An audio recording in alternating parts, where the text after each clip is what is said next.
close this window here. Click. Okay, spirit of uni.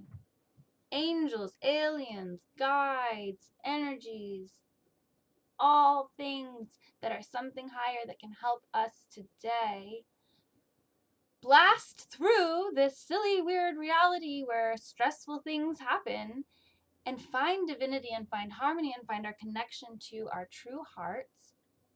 Uni bless. Oh yeah, beautiful. Thank you guys.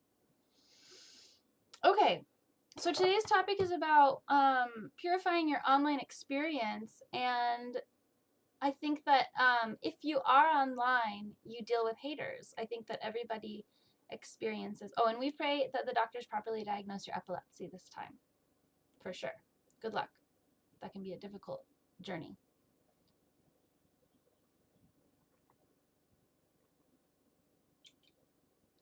Drink water.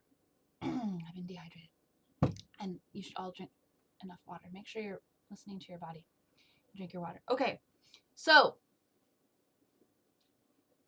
what are we talking about? The internet. I've been online for a long time. And when I first joined the internet, it was really a mean place.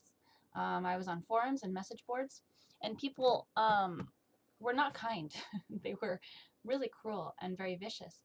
And while that has slightly changed, and we've had more people join us online through Facebook and other apps like Instagram, people who were not online in the early 90s and early 2000s even, we have seen a shift of kindness where you can actually just exist online and not be hazed or attacked.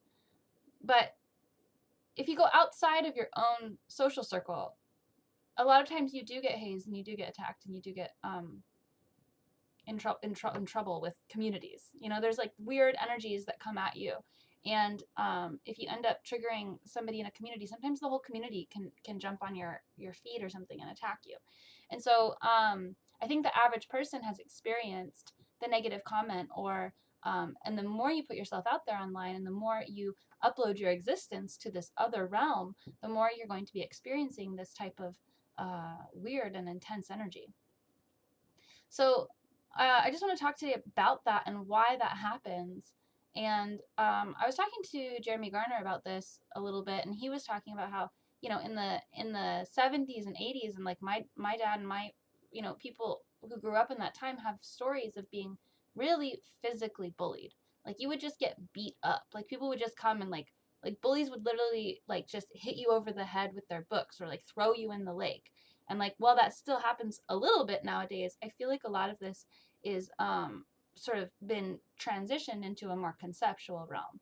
So it's more, so I have so many people commenting right now and wanting me to interact. And so I am so happy to answer all of your questions.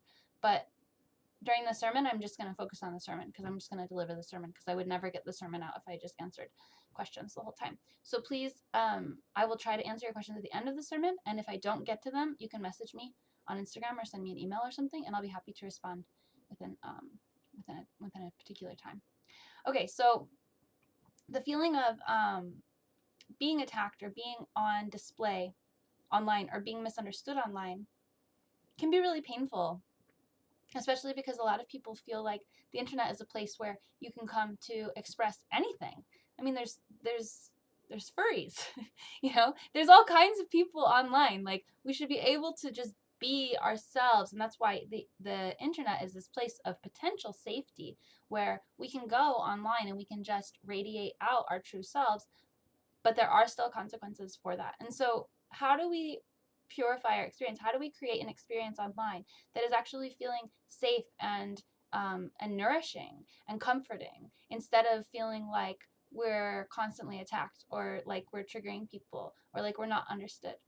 And part of it is, this really does cross over a lot to physical reality as well.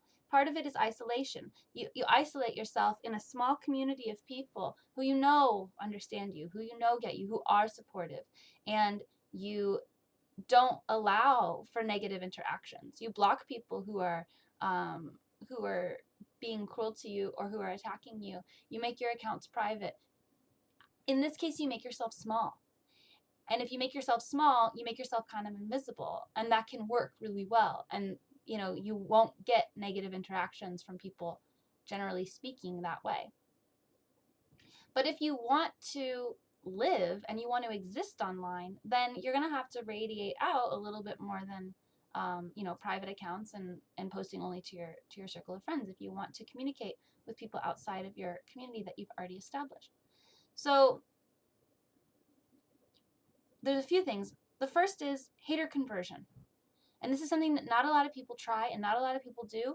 And I think that it really depends on how sensitive and how much patience you can have for people who are truly toxic. And if you can have just a little bit of patience for negative comments and you can interact with them in a way that is loving and understanding.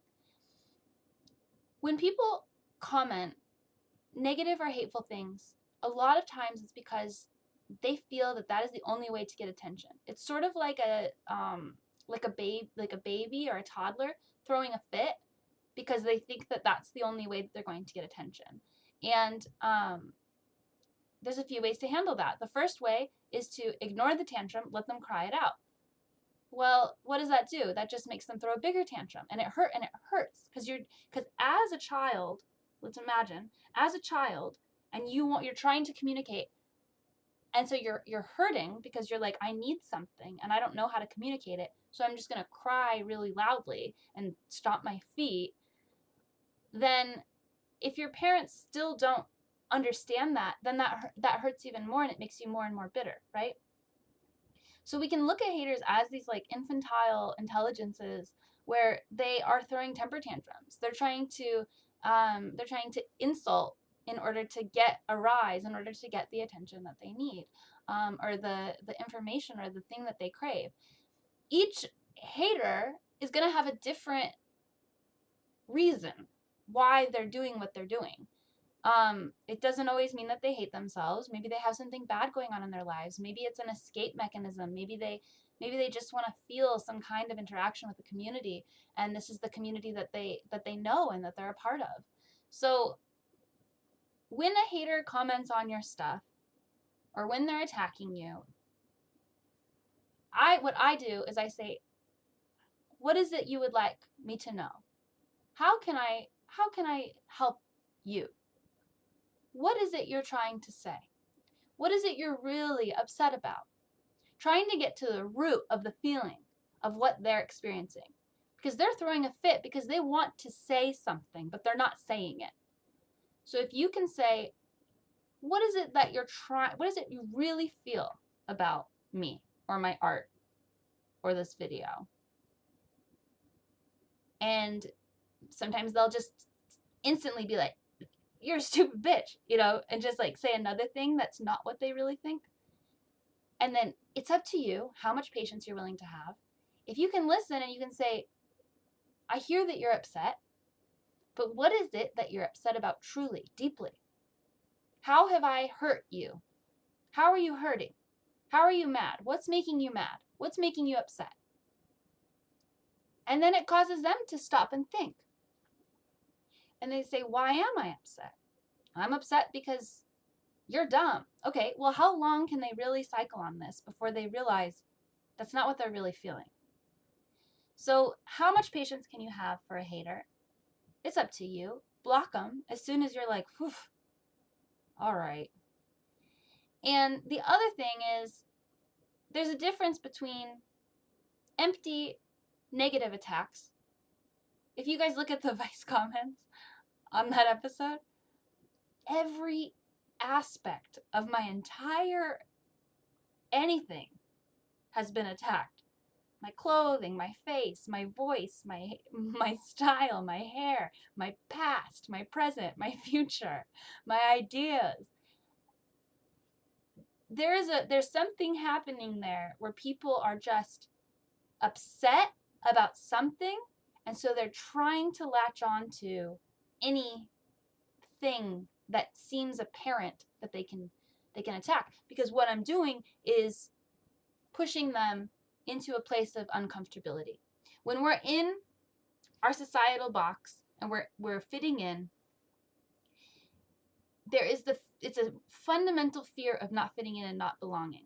And people have this deep, deep, deep fear of not fitting in, of not being accepted, of not belonging. And if somebody is walking around who is crazy, what we generally do in our society is we say, look at that crazy person. I'm not crazy. Because you're trying to off-put the attention away from yourself so that you can continue to conform, so that you can be safe and accepted in a community, in your community. Which I get and I understand, but we can't keep continuing to pressure each other into conformity because it's toxic. So when someone says crazy, what do they mean? What do they mean, really? So it's about really analyzing these comments and understanding where they're coming from, and understanding that it's throwing a fit, and understanding that the toxic energy that they're emitting is fear or pain. It's going to be different for each person. It's not just a simple like checkbox of, oh, your mom didn't love you enough or something. That's not true. It's a mixture of things, and each person is acting within a complex structure of ideas of their own realities, of why they think they should be doing something. So try to get into the head of your haters, right? And try to understand what they're really going through. And don't take it personally if you can. You know, if you can help it, don't take it personally, because it's not about you. You're triggering something in their reality. If it is about you, if you are saying like something really hateful, and then somebody says, hey, that's racist or that's sexist or something, like that's not you being attacked online. Listen to these critiques and these comments. What are people saying? Are people saying, okay, you should, you know, people are telling me, you're just talking all about yourself. You're a narcissist. You want people to praise you. And I like to hear things like that, because I always like to just double check, you know, because I'm like, I'm a Leo. You know, I like attention. It's true. But I like to double check and remember that what I have is in alignment with my heart. And I'm trying to help people see the alignment of their heart through my true expression of my heart. So it really, I resonate on a frequency of love and harmony for myself and everyone else. And there's no exploitation going on. But I like to hear that, and I like to be reminded of these things occasionally and just double check that if that is something that's happening or if it isn't. So you can learn from these things, and then you can also just move forward through them. You can send love, and you can give a space or a platform to talk to these haters. But some people, especially people who have built up an entire community around them of violent, toxic attack, might not be reachable. And those people, you just block. What else can you do?